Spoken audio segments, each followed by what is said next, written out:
Welcome back. You're watching ENCA Moneyline, your money guide. Now, the world's elite, from kings to CEOs, presidents and government delegations, will converge this week for 5 days at the snow-covered Swiss mountain town of Davos for the 45th World Economic Forum. Joining us via Skype from an icy cold Davos in Switzerland to set the scene for the week ahead is Moneyline's Siki Mgabadeli. Siki, great to have you with us. Now, what is the context in which this meeting will be taking place this year?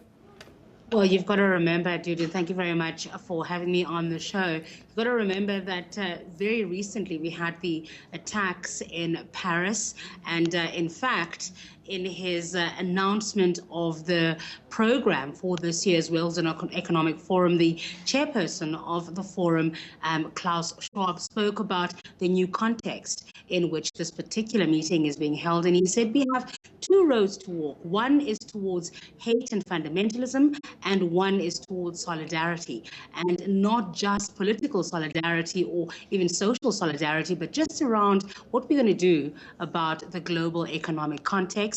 And interestingly, one of the co-chairs of this year's conference is the executive director of Oxfam, who recently released, in fact today, released a press release basically saying that the richest 1% of the world by next year will own 99% or own the wealth that is held by 99% of the world. So that's got to tell you that we are reaching alarming levels of inequality, and for inequality to be placed at the top of the agenda at a meeting where presidents and some of the richest playboys in the world are going to be sitting here is quite interesting in itself. Indeed, and some have actually called this forum a talking shop, which really doesn't produce solutions. Is it fair to say that? And taking a look at this report by Oxfam today of the 1% who are going to get richer next year, according to the report, are they doing anything to address such inequality?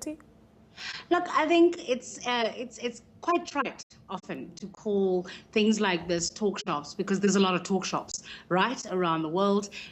All it really, for me, what matters is what people do once they leave here. And all the indications over the years was obviously not everybody's going to go back and make immediate changes to the way that they operate.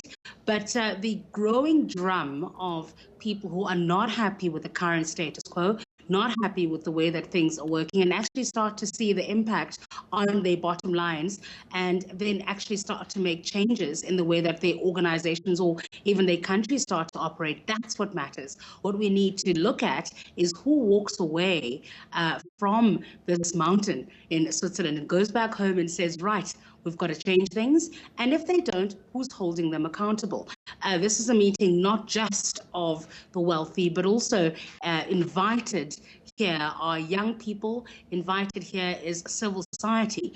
And to have someone like the executive director of Oxfam as one of the co-chairs, she herself said, and I'm quoting her, she says, it's very brave of the World Economic Forum to invite someone who is as critical as she has been in the past. What are some of the biggest issues on the table this year, especially for emerging markets like South Africa?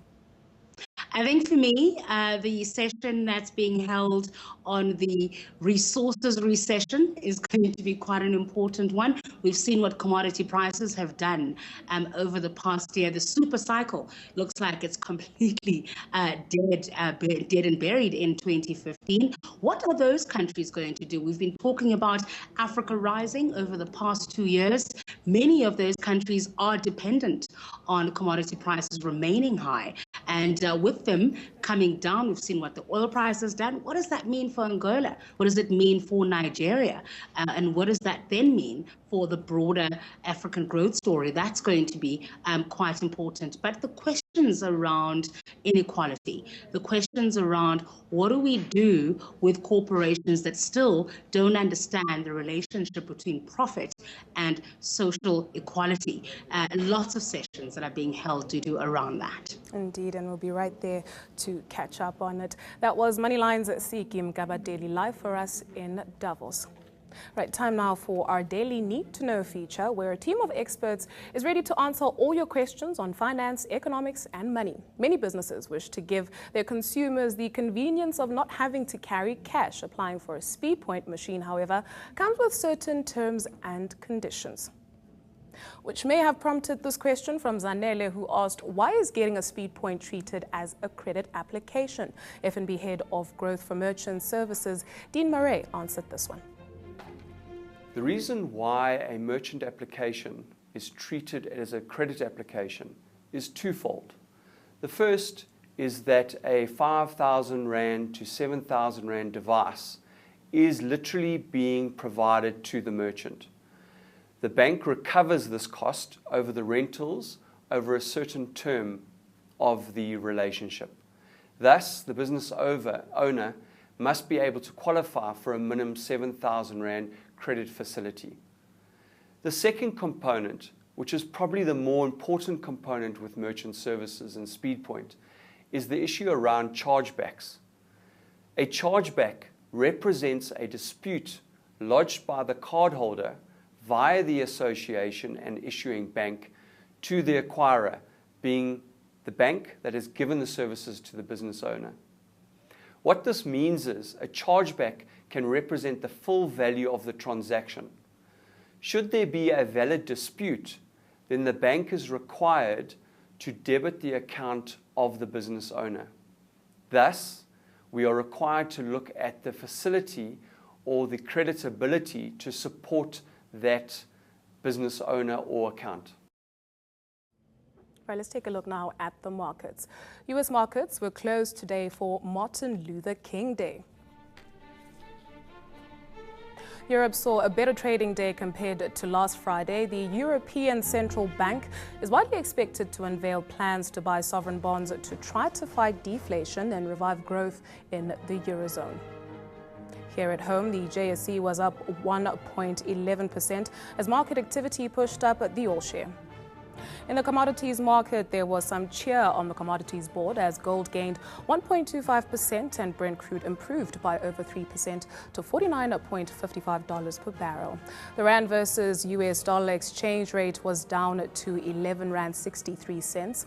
The Rand gained British pound exchange was down to 17 Rand 59 cents, and the Rand against the euro was changing at 13 Rand 51 cents. And that's it for today's edition of ENCA Moneyline. Do remember that you can send us your comments and questions via email on moneyline@enca.com or tweet us using the handle @ENCA News by hashtagging ENCA Moneyline. Good night.